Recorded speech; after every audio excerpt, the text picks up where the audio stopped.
I'm about to tell you something that could get me in trouble. Not with the law, with every dealership I've ever worked with. Because what I'm about to reveal is the reason they're not making money on 3 specific SUVs. 3 SUVs exist right now that are so underpriced, so reliable, and so overlooked that dealers have begged me to stop recommending them. They want you buying the RAV4 with the $5,000 markup. They want you financing the CR-V at 28% interest. They don't want you knowing about these 3. But I don't work for them. I work for you. I've been turning wrenches for over 20 years, and in those 20 years, I've learned one thing. The vehicles dealerships push the hardest are never the vehicles you should buy. The vehicles they hide in the back corner of the lot, those are the ones that last forever. That last one, number 1, a sales manager told me to my face to stop telling customers about it. He said I was killing his margins. I told him I was saving his customers money. He didn't invite me back. Today, I'm revealing 3 cheap SUVs I wasn't supposed to tell you about. I'm saving the one that got me banned from a dealership for last. Number 3 is the KIA Sportage. 2017 through 2022, 4th generation. And I already know what half of you are thinking. KIA, that's a rental car brand. That's what broke people buy. That's exactly what the dealerships want you to think. A customer came in about 4 months ago, young guy, late 20s, good job, wanted something reliable for his new sales territory. Lots of driving, budget of $20,000. He was looking at a 2021 Toyota RAV4 with 48,000 miles for $29,000. 9,000 over budget. He was about to finance the difference at 11% interest. I asked if anyone had shown him the Sportage. He said the dealership told him to avoid Kia because of engine problems. I walked him to my computer and pulled up the data. The 2017 and newer Sportage uses either the 2.4-litre GDI 4-cylinder or the 2.0-litre turbocharged 4-cylinder. These are not the Theta 2 engines that failed in the Optimars and Sorrentos. Different engine family, different block, different internals. I showed him a 2020 KIA Sportage EX with 42,000 miles for $17,000. All-wheel drive, leather seats, Apple CarPlay, under budget. He bought it. 4 months later, he's put 22,000 miles on it for work. 0 issues, 0 warning lights. He texted me last week and said the Toyota dealership stopped returning his calls. Good. Average annual repair cost on the Sportage is $462. The RAV4 is $429. $33 difference per year. But you paid $12,000 less for the KIA. Over 10 years, that's $330 more in maintenance, but you saved $12,000 on day 1. That math isn't complicated. That's $11,670 in your pocket. Target 2019 through 2022. Those years have the best infotainment, the updated safety features, and the lowest complaint counts. Avoid the 2.0 turbo if you can. The naturally aspirated 2.4 is simpler and lasts longer. Who should buy this? Anyone who understands that badges don't determine reliability.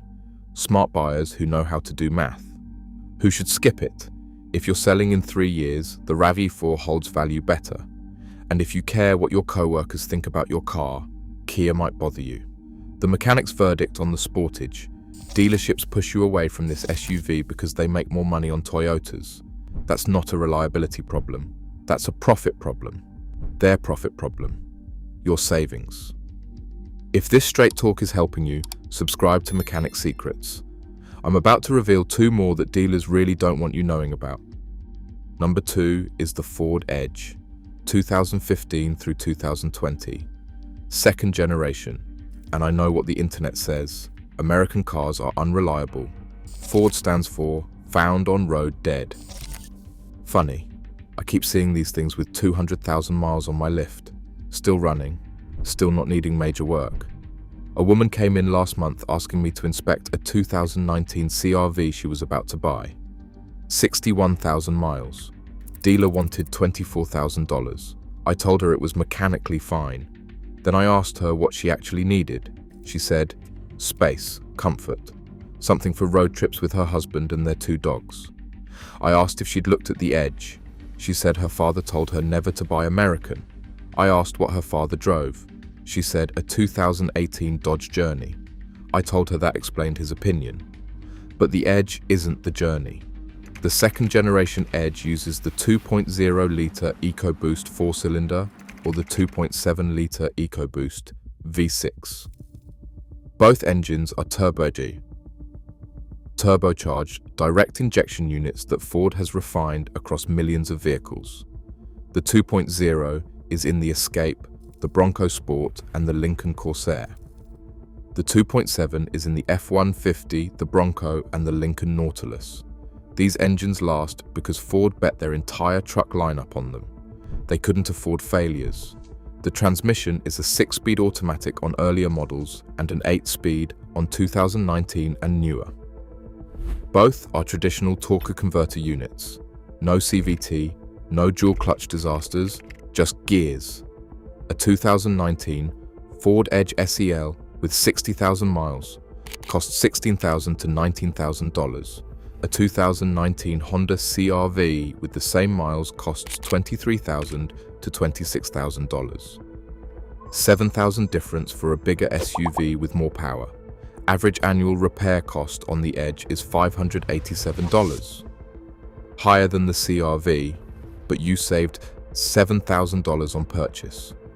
Even with higher maintenance, you're ahead by over $5,000 after 10 years. She bought the Edge. Last week she sent me a photo from Yellowstone. 2 happy humans, 2 happy dogs, 1 reliable Ford. Target 2019 through 2020. The 8-speed transmission is smoother and more efficient. The 2.0 EcoBoost is the sweet spot for reliability and fuel economy. Avoid the 2015 and 2016 models. Those early years had some transmission software bugs. Who should buy this? Road trippers who need space and comfort. Anyone who values size over badge. Buyers who understand that Ford isn't what it was in the 90s. Who should skip it? If fuel economy is critical, the Edge gets 21 to 28 miles per gallon. Not bad, but not Prius territory. And if you're scared of turbos, this isn't for you. The mechanic's verdict on the Edge. Ford built a legitimate Honda competitor and nobody noticed because it says Ford on the hood. That's $7,000 in your pocket and more space for your dogs. Now, number 1. This is the SUV that got me in actual trouble, because when I tell you what it is and how much it costs, you're going to understand why dealerships want this information buried. Number 1 is the Hyundai Tucson, 2016 through 2021, 3rd generation. And I'm not just recommending this vehicle, I'm telling you to buy one immediately before the market corrects and prices go up. Here's what happened. About a year ago, I was doing pre-purchase inspections at a dealership. Regular gig, good money. They paid me to check out trade-ins so they knew what they were working with. A 2019 Tucson came in with 73,000 miles. I inspected it. Mechanically perfect, clean history, 1 owner, all service records. I told the sales manager it was worth at least 16,000 retail. He laughed and said they were listing it at 11,000. I asked why. He said nobody buys Tucsons. They just sit there. Then a customer came in looking at a RAV4 priced at $26,000. I watched the salesman walk her right past the Tucson without mentioning it. She never even knew it existed. I pulled her aside afterward and told her about the Tucson. Same size, same features, $15,000 less. She bought it. The sales manager called me that night, told me I cost him $8,000 in commission, and told me not to come back. I haven't been back, but I've been telling everyone about the Tucson ever since. Here's what makes the 3rd generation Tucson reliable. The 2.0-litre new engine is naturally aspirated, no turbo to fail, no direct injection carbon buildup, simple port injection that runs forever. The transmission is a 6-speed automatic with a traditional torque converter, proven across millions of Hyundai and Kia vehicles. These gearboxes last well past 200,000 miles with basic fluid changes. The platform is shared with the Kia Sportage, which means parts are everywhere and cheap. You're not paying luxury prices for maintenance, you're paying Hyundai prices. Average annual repair cost on the Tucson is $426, lower than the RAV4 at $429 and lower than the CR-V at $521. This is the cheapest compact SUV to maintain in its entire class. A 2019 Hyundai Tucson with 70,000 miles costs $12,000 to $15,000. A 2019 Toyota RAV4 with the same miles costs $23,000 to $26,000. That's an $11,000 difference for an SUV that costs less to maintain, with the same reliability, the same size, the same features. This is why dealerships don't want you knowing about the Tucson. They make $3,000 on a Tucson sale, $8,000 on a RAV4 sale, and every customer I send to a Tucson costs them $5,000 in profit. I don't care about their profit, I care about your wallet. Here's the inspection checklist if you're shopping for one. First, verify the engine. You want the 2.0 litre, avoid the 1.6 turbo on sport models, because the turbo adds complexity you don't need. Second, check the transmission fluid. It should be clean and red. Dark or burnt smelling means neglect. Third, test the infotainment screen. Some early models had freezing issues. Make sure it responds quickly. Fourth, look at the paint on the roof. Some Tucsons had clear coat issues in hot climates. Cosmetic, but tells you about overall care. Target 2019 through 2021. Those years have the best tech, the best safety ratings, and the lowest prices for what you get. 2016 through 2018 are cheaper but have older infotainment. Who should buy this? Anyone who wants RAV4 reliability at Corolla prices. Smart buyers who understand that dealerships hide vehicles for profit reasons, not quality reasons. Who should skip it? If resale value is everything, Toyota win. And if you need maximum cargo space, the Tucson is slightly smaller than the RAV4. The mechanic's verdict. The Hyundai Tucson is the SUV dealerships. Pray you never discover. Same reliability as Toyota. Same features as Honda. $11,000 less than both. And they've been hiding it from you in the back corner of every lot in America.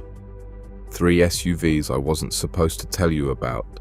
The Kia Sportage that salespeople steer you away from. The Ford Edge that your father doesn't understand. And the Hyundai Tucson that got me banned from a dealership. Now you know. And every person who learns this stops putting money in their pockets and starts keeping it in yours. If this helped you, subscribe to Mechanic Secrets and hit the bell.